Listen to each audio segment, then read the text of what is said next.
I believe in Terence Bud Crawford, but I can't pick him to beat Canelo this Saturday. Hello, my fellow oddities, and you might be saying, well, that doesn't make very much sense. You're not really believing in someone if you think they're going to lose. But what I mean is I believe Terence Crawford is the better, more skilled fighter than this current version of Canelo. Canelo has not looked that great in his last few fights. It feels like something that I noticed before everyone else, and I'm not just trying to be like that guy that's like, actually, I knew all along. But I truly felt like maybe at the John Ryder fight, that's kind of more around the time that I started getting into boxing, I had heard about Canelo. He was the most popular boxer for a really long time, arguably still is, and I was quite disappointed watching the John Ryder fight, but it didn't really feel like anyone was talking about how Canelo has declined when that fight happened. But since then, with the Munguia fight, with the Charlo fight, the Berlanga, and now especially the Skull fight, which was terrible, and it was a terrible performance by Canelo. I don't care what anyone says. There are some Canelo glazers, all right, who are going around saying, no, Skull was running. There was nothing Canelo could have done. Stop, all right? You can't have the resume Canelo has, the best resume in boxing right now, best resume since Mayweather and Pacquiao. You can't have that and then be like going to a decision with William Skull where you land like 16 head punches the entire fight. That's insane. Like that's genuine. Who even is William Skull? Like that guy was a nobody before the fight and he's a nobody after.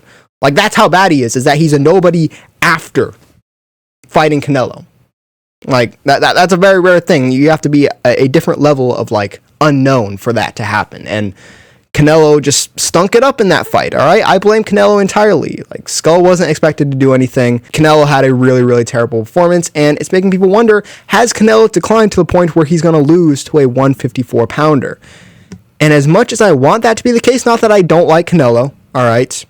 I just am a really huge fan of Terence Bud Crawford. I like the underdog in most fights. Usually, if I don't have some personal connection with one of the fighters, I will usually go with the underdog as the person I'm rooting for, just because that's how I am. I like upsets happening. I like crazy shit just happening in boxing matches or in combat sports in general, because it's just fun to me.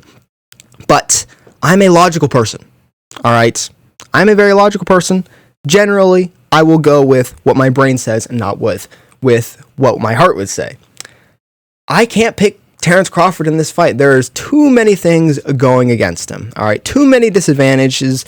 He has almost every disadvantage besides, like, I don't know, maybe hunger. But even then, Canelo, like, yes, hasn't looked that hungry in a lot of his recent fights. But now with this fight on the horizon, Netflix, Dana White and Zuffa Boxing, all this Turkey, all this stuff happening, considering who he's fighting, he might be a bit more charged up than he has been in recent fights. So I don't even know if that's an advantage for Crawford. But let's just get it out of the way first. The size. Crawford has had one fight at 154. All right, before that he was at 147 for quite a bit. At 147, he beat everyone by KO.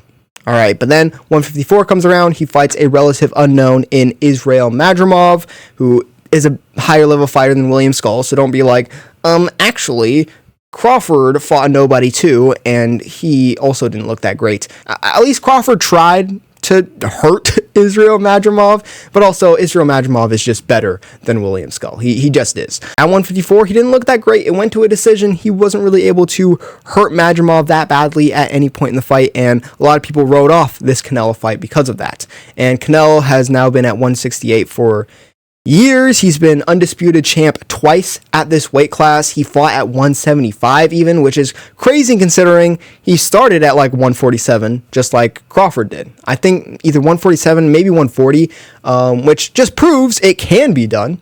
Like a lighter weight class fighter can go up. I mean, that's been proven throughout the history of boxing many, many times. Just look at Usyk going up from cruiserweight to heavyweight and just dominating everyone, dominating these 240 to 250, 270 guys. And even Manny Pacquiao, who went from like 108 pounds to 154, and now he just fought at 147 and still looked really, really great at 40-something years old. So it's not like miracles can't happen in boxing. Stuff like this has happened so many times. But it's not just the size difference.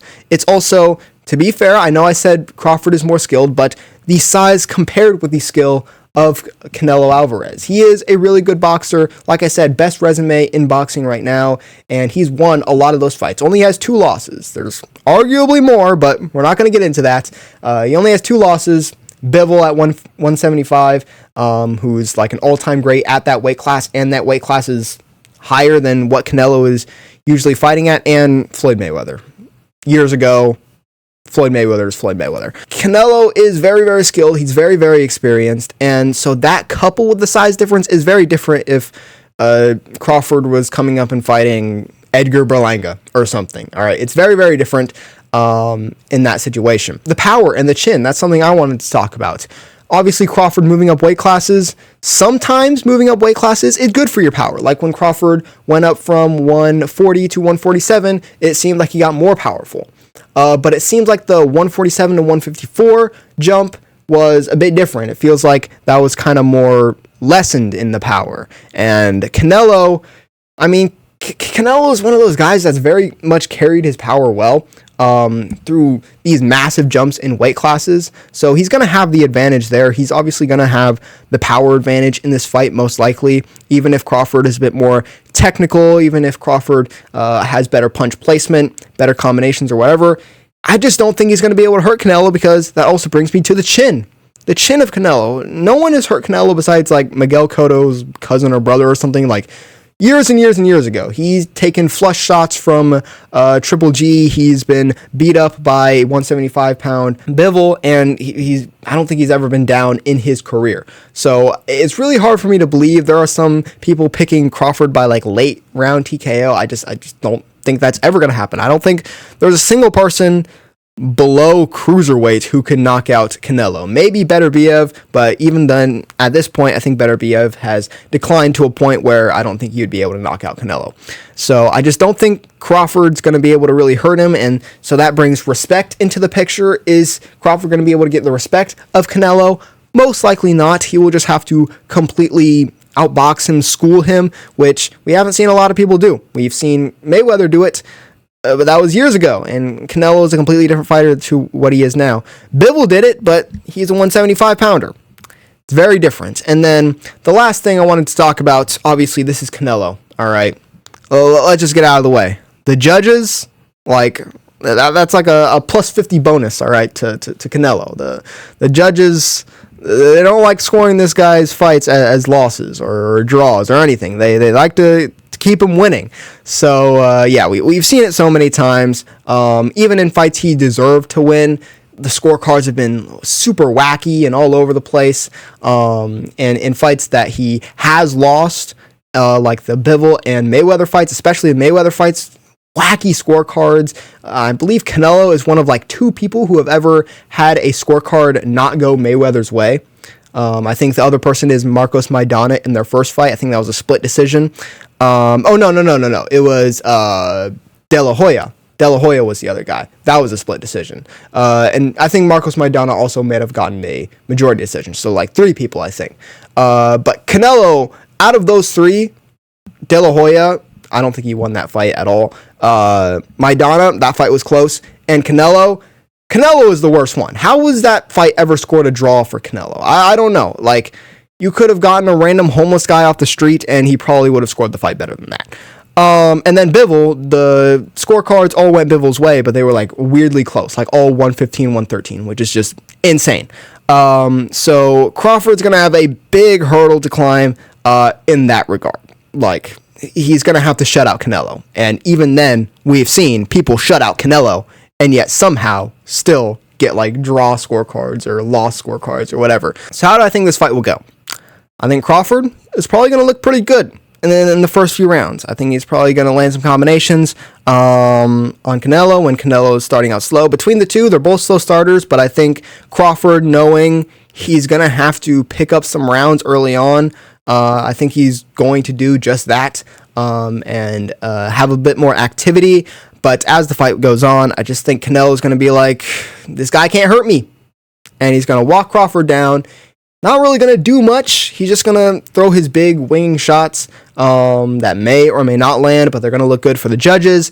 And I think by the end of it, we're going to be looking at 116, 112, 117, 111 type scorecards for Canelo, where it's kind of a boring fight, but it's more so exciting just because of what it means and just like wanting Crawford to win. But like, we're just gonna like kind of know that like the fight's not actually that like action packed, and it's just gonna be kind of Canelo doing what he usually does. And against Crawford, if this was at a lower weight class, obviously I think Crawford would be able to overcome that. But at this weight class, in this scenario, with all the disadvantages he has, I just don't think he's going to be able to ever really get enough momentum going to win several rounds in a row. Like, maybe he has the best chance to win the first 3 rounds or whatever, but after that point, as soon as Canelo wins a round, I think it's going to be very hard for Crawford to get any momentum